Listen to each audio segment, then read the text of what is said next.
Hola, buenas tardes. Venía hoy a dar la clase y vamos a empezar con la restauración, no sé si lo recordáis. La restauración borbónica es un periodo de la historia de España que va desde 1874 hasta 1931. Es uno de los periodos de los regímenes con mayor estabilidad de la historia de España. O sea, son más de 50 años. Y la Constitución de 1876, que fue la que rigió de alguna manera esa restauración, ha sido la que más tiempo ha estado vigente en España. Yo creo que más que la de ahora, porque la de ahora son 40 y tantos años los que lleva. La Constitución del 76, pues imaginad, 76 al 1924 años y 31 más, así que son más de 50 años. Una constitución que sufrió reformas, pero mantuvo un poco una línea de pensamiento conservadora. De hecho, se suele decir a veces que es como la constitución de 1845, la de los moderados, con algunas modificaciones para salvar ciertas conquistas del sexenio democrático.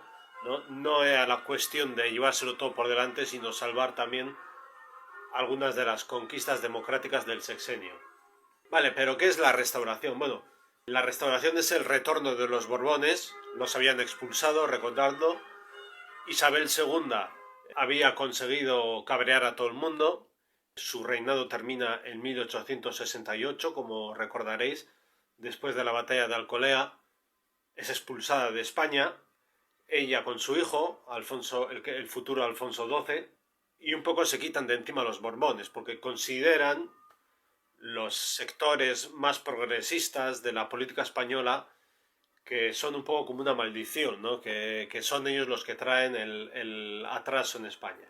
Y bueno, se los quitan del medio, crean una constitución monárquica, la de 1869, pero monárquica, pero no borbónica. Es decir, otros reyes de ideas liberales, pero no los Borbones. Pues en 1874, Arsenio Martínez Campos, como recordaréis, da un golpe de estado en Sagunto, esperado por muchos sectores del ejército y de la sociedad,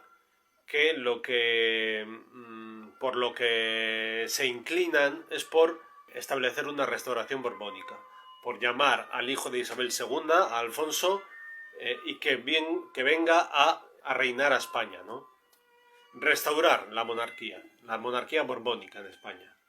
El principal artífice o el ideólogo, ya fuera de los militares, la persona que va a estar detrás de todo el sistema político de la restauración, de la idea fundamental, del pilar principal de ese sistema político, va a ser Antonio Cánovas del Castillo. Antonio Cánovas del Castillo era un malagueño, buen estudiante, un hombre muy instruido, muy bien instruido. Había escrito bastantes libros de historia, era un historiador, y él, como patriota y bueno, y como conservador, él era conservador, lo que quería era el progreso de España. O sea, los conservadores también quieren el progreso, no es una cuestión solo de los progresistas igual tienen otras fórmulas. Los conservadores, a través de la tradición, buscan paso hacia el futuro, ¿no? Y Cánovas, conservador como era, lo que busca es conseguir un régimen estable, de orden, para España, que le permita seguir creciendo y seguir progresando en un siglo que está siendo muy duro, el siglo XIX español.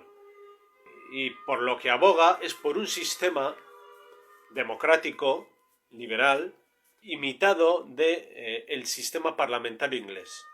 Es decir, Cánovas del Castillo admira la monarquía británica, que es una monarquía que se ha conseguido entender con el Parlamento, que han conseguido grandes avances y grandes conquistas en esa colaboración entre el rey y el Parlamento, y Cánovas un poco tiene entre sus propósitos imitar el sistema bipartidista británico, Tories y Whigs, traerlo a España y que ese sistema le aporte estabilidad a España, ¿vale? Para ello, la Constitución de 1876, que se va a empezar a redactar ya cuando vuelva Alfonso XII. Va a ser una constitución, como ya he dicho, conservadora. Va a reservarle importantes poderes al rey, que es lo que no hacía la del 69. Le recupera importantes poderes al rey, poderes ejecutivos. Incluso puede nombrar ciertos senadores. El rey tiene poder para nombrar un porcentaje de senadores, normalmente escogidos entre altos mandos del ejército y del alto clero, ¿no? Que son los principales grupos de población, los que más apoyan a los Borbones, ¿no? Las clases altas de la sociedad. Y bueno, la Constitución estipula un sufragio censitario a partir de 25 años, que puedan pagar 25 pesetas al fisco. 25 pesetas de entonces no eran lo mismo que las que nosotros hemos conocido, ¿eh? Era gente con cierto poder adquisitivo, podían votar. Por eso era un sufragio censitario masculino, pero a partir de ciertas rentas. Es una constitución, como ya digo, de carácter conservador, porque además va a hacer un recorte de libertades, no de todas las libertades, porque en ese aspecto Cánovas quiere conservar ciertos logros del sexenio, no perder por completo los avances del sexenio, pero sí que, bueno, sí que la prensa está más controlada, la libertad de expresión más restringida, pero no tanto como con los moderados antes. La religión católica, lo oficial del Estado, que es uno de los artículos que más polémica levantaron, porque buena parte de la población creía que ese artículo era un poco seguir siendo un poco cautivos del pasado, ¿no? La Iglesia Católica hay con la educación, con tanto poder, ¿no? Era un poco seguir siendo cautivos de ese pasado oscuro de España. Pero bueno, al final hacen que la Iglesia Católica sea la oficial del Estado y algunos otros pormenores, ¿no? Pero lo más importante es eso. El rey conserva amplios poderes, la soberanía es compartida entre el rey y las cortes, la Iglesia Católica es la oficial del Estado y el sufragio es censitario. Y por supuesto masculino, exclusivamente masculino. Cánovas era partidario del sufragio censitario, aunque tenía una mentalidad bastante democrática, porque cuando los liberales, el otro partido, el de la oposición, establezca el sufragio universal masculino, Cánovas lo va a aceptar. Va a decir, bueno, pues si es a lo que nos llevan los tiempos, pues entonces tendremos que aceptarlo, ¿no? Y lo acepta. No me importa aceptar esta modificación del texto constitucional si es lo que quiere el pueblo español. Cánovas había sido un escritor, había escrito novelas, había escrito libros de historia y había sido periodista también. Con 16 años ya dirigía un periódico en Málaga, un semanario, y escribía en él. Como destacó tanto, pues enseguida le llevaron a Madrid, se fue a Madrid y ahí empezó a trabajar también en el periodismo. Tanto destacaba como periodista también y como historiador, que miembros del partido Unión Liberal de O'Donnell, recordáis, Unión Liberal, había estado hablando también de ellos, le llaman para que pase a formar parte del partido. Si recordáis, Unión Liberal era un partido moderado, es decir, conservador, pero más aperturista que los moderados de Narváez, más democrático, por decirlo así, menos autoritario. Y fue uno de los partidos, Unión Liberal, que más prosperidad le dio a España en el 19. Entonces, Cánovas entró a formar parte del Partido Liberal, Unión Liberal, llegó a ser diputado por Málaga en la década de los 50 y, bueno, su carrera política fue meteórica hasta que, bueno, pues todos los conflictos que hubo después con Narváez, etcétera, que acabó fusilando a O'Donnell, etcétera, pues bueno, digamos que Cánovas quedó fuera. Y durante el sexenio estuvo siempre abogando por el retorno de los Borbones, porque creía que la dinastía borbónica le aportaba estabilidad a España, que no es ninguna tontería, que te aportan estabilidad es un factor muy importante. Tener contentos a los militares y a los curas es importante en España. Entonces, él abogaba porque volviesen los Borbones, pero no le hicieron mucho caso y al final, como ya sabéis, el sexenio cayó. y ese es el momento en el que Cánovas destaca ya en la primera línea de la política. Los políticos en aquella época eran gente de una formación extraordinaria, nada que ver con lo que hay ahora. Es decir, Cánovas era un tipo instruido, pero a más no poder. Era un gran intelectual de su época. El sistema que creó era un sistema para durar muchos años. Muy bueno, para durar muchos años. Lo que pasa es que luego surgen problemas e inconvenientes y azares que nadie espera y que al final, pues bueno, traen problemas. Pero bueno, pero Cánovas fue un gran intelectual, un gran sabio de su época, y tan sabio era que él mismo planificó la creación del Partido Liberal, que iba a ser el opositor a su propio partido, que era el Partido Conservador, y le entregó el mando de ese partido a un amigo, a Práxedes Mateo Sagasta, que bueno, también era un hombre muy instruido. Cánovas lo sabía, por eso lo eligió, y pues Sagasta fue un poco el que se encargó de la oposición al Partido Conservador de Cánovas. En el 76, como ya digo, se promulga la Constitución, se termina con la guerra carlista, un poco con el retorno de los Borbones, aunque los carlistas eran partidarios de un Carlos que iba ya por el séptimo o así, preferían que hubiese un Borbón de la rama que a ellos no les gustaba a una república, claro, los carlistas. Y además, Cánovas, al realizar la Constitución, su idea fundamental es que consiga aunar en esa Constitución las fidelidades, las lealtades, tanto de los que están en un extremo como los que están en el otro. Y bueno, ¿quiénes son esos extremos? Pues por el extremo de la izquierda están los republicanos, los socialistas, los anarquistas, y por el extremo de la derecha están los carlistas. Y la idea de Cánovas es poder juntarlos a todos bajo un texto constitucional. Por eso, el respeto a la religión católica en la Constitución, para que los carlistas no se cabreen, para poder apaciguar de una vez a esas provincias que son tan carlistas, sobre todo Navarra y País Vasco, que son muy carlistas, y conseguir una paz social. Claro que esa paz social al final va a ser imposible conquistarla del todo, ¿no? El sistema va a funcionar los primeros años, pero va a surgir un imprevisto, que es lo que comentaba antes, que los azares a veces te pueden tirar todo por el suelo. Y ese imprevisto va a ser que Alfonso XII va a enfermar de tuberculosis. Y en 1885 fallece Alfonso XII. Y se inicia la regencia de María Cristina de Austria. Está embarazada, pero Alfonso XII nunca conoció a su hijo. Su hijo fue Alfonso XIII, ¿vale? Pero no le conoció. Murió demasiado joven, 27, 28 años, cuando muere Alfonso XII.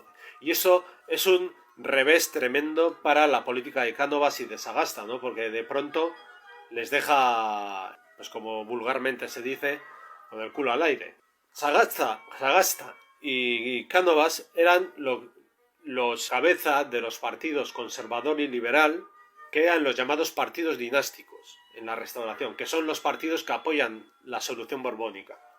Luego había otros partidos minoritarios que eran antiborbónicos, o bueno, o no eran partidos de los Borbones, o eran partidos de la República, etc. Pero eran muy minoritarios, nunca llegaron a gobernar. De hecho, el Partido Socialista, por ejemplo, se funda en 1879, poco después de la Constitución, pero había algunos otros partidos por ahí. Luego ya en los 90 va a surgir el Partido Nacionalista Vasco, van a surgir partidos catalanistas, pero son minoritarios. En 1885, como ya digo, muere Alfonso XII y se forma un gobierno de concentración, Cánovas-Sagasta, para intentar solucionar la crisis de la mejor manera posible. Empieza una regencia de María Cristina. Las regencias siempre son de María Cristina. Casualmente, las dos regencias del siglo XIX son de María Cristina. Distintas María Cristinas, claro.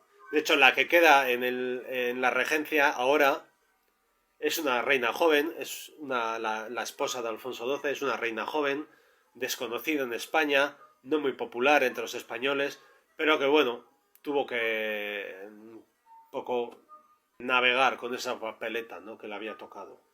y lo hizo lo mejor que pudo, claro. Mientras tanto, bueno, en España, como ya el otro día estuve hablando de la economía y eso, bueno, pues el arancel Cánovas, que vuelve a proteger la industria textil catalana, se continúa promocionando el ferrocarril, el campo, la agricultura española, que sigue siendo poco eficiente, pero bueno, cada vez se trabajan más campos y bueno, pues un poco la economía pues sigue siendo uno de los problemas fundamentales de España, ¿no? En 1890 van a cambiar un poco las cosas porque es el turno están los liberales en el poder de Sagasta y este partido, como ya he comentado, decide otorgar el sufragio universal masculino. Es decir, todos los hombres van a poder votar a partir de ahora en las elecciones. ¿Qué va a suponer esto? Bueno, corrupción. Esto va a suponer mucha corrupción política y muchas trampas en las elecciones. Porque recordemos que la mayor parte de la población española vive en el campo, es rural, 2/3 de la población española aproximadamente están en el mundo rural y están bajo un poco el mando, o bueno, el chantaje. Están bajo el chantaje de los señoritos de campo.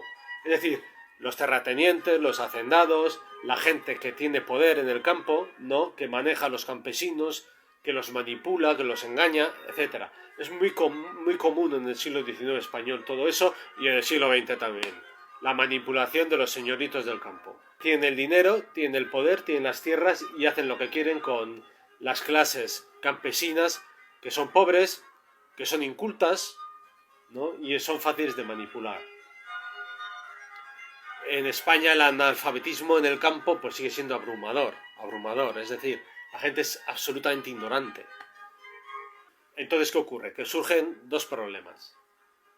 El caciquismo, del que habréis oído hablar, es decir, los señoritos del campo consiguen o manipulan a los campesinos para que les voten a ellos o para que voten a la opción política que ellos representan. Muchas veces estos señoritos tienen asientos en cortes o diputados o etcétera, es decir, tienen poder político y lo que hacen es manipular a los campesinos para que les voten a ellos. Y si no me votas, pues igual te echo y no trabajas, o te quito las tierras o vete a saber. Y luego los pucherazos, que también es una palabra bastante conocida en España, que es la manipulación de los resultados electorales, que todavía nos afecta actualmente. Yo estoy seguro de que manipulan las elecciones bastante más de lo que creemos. La manipulación de los resultados electorales. Se empezó a hacer en aquella época. ¿Por qué? Porque el sufragio universal permitía que votase gente que era manipulable. Entonces, bueno, el sufragio universal se promulga con buenas intenciones, pero el resultado no es tan bueno como gentes de buenas intenciones quisieran, ¿no? No es tan bueno como quisiéramos. En 1896 hay en una procesión de Semana Santa en Barcelona los anarquistas que siempre andaban por ahí y que recurrían habitualmente al terrorismo para intentar imponer sus ideas, a poner bombas, a disparar a la gente, etc. En la procesión de Semana Santa en Barcelona lanzan una bomba en medio de un paso de Semana Santa y matan a 12 personas o así, ¿no? No me acuerdo cuál era la procesión exactamente, pero bueno, matan a 12 personas o así. Los causantes de esta masacre son rápidamente detenidos por las fuerzas del orden, encerrados en Montjuïc y torturados salvajemente y ejecutados. El escándalo es absoluto. Imaginaos el escándalo. Porque es una España que ya no es algo tan común torturar salvajemente a una persona. No está bien visto. Y hay un gran escándalo en esa época que le salpica mucho a Cánovas. Pero no provoca su caída. Al año siguiente, en 1897, creo que es la sexta legislatura de Cánovas, él se encuentra en el balneario de Santa Águeda, en Mondragón, en Guipúzcoa. Está con su mujer allí, pero bueno, por algún motivo la mujer está hablando con otra persona y se entretiene, él accede al balneario y ahí le está esperando un anarquista italiano que le dispara 3 veces. Le dispara 2 veces, cae al suelo y el último disparo se le pega en la cabeza y le deja seco. Le matan. En un atentado muere Cánovas, en el 97. Muere el principal pilar del régimen de la Restauración. Y a partir de ahí, pues un poco va a empezar un proceso complicado para ese régimen. Alfonso XIII todavía es un mocoso, pues no tiene ni 10 años. Y sin Cánovas, pues el régimen está un poco descabezado. Tan descabezado que al año siguiente están los liberales de Sagasta en el poder y Estados Unidos le declara la guerra a España. 1898. La guerra por Cuba. Pero ese es un episodio del que voy a hablar mañana. Voy a hablar exclusivamente de la guerra de Cuba porque es un episodio interesante, ¿vale? Pero simplemente quedémonos con la idea. En el 97 Cánovas es asesinado. Cánovas es el principal baluarte del régimen de la Restauración, que perdiéndola a él va a perder uno de sus principales soportes. El Partido Conservador va a caer en manos de Francisco Silvela y a partir de entonces, pues bueno, unos años después muere Sagasta, no mucho después, pero ya en 1898, con Sagasta gobernando, ya sufre la primera gran crisis el régimen de la Restauración con la guerra con Estados Unidos. Entonces, bueno, pues un poco la muerte de Cánovas anuncia las tormentas que estaban por venir, ¿no?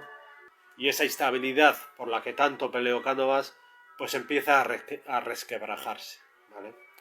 Inestabilidad, corrupción, problemas económicos, problemas sociales, guerras con Estados Unidos en primer momento. Luego poco después con Marruecos, otra vez, vuelve la guerra. Ya hablaré también en detalle de las guerras con Marruecos. Y bueno, pues nada, ya que llevamos 25 minutos. Estos primeros años de la restauración ya los he cubierto. Pero bueno, seguiremos hablando de la restauración más adelante. Pero el próximo día, guerra en Cuba, ¿vale? Venga, gracias, hasta luego.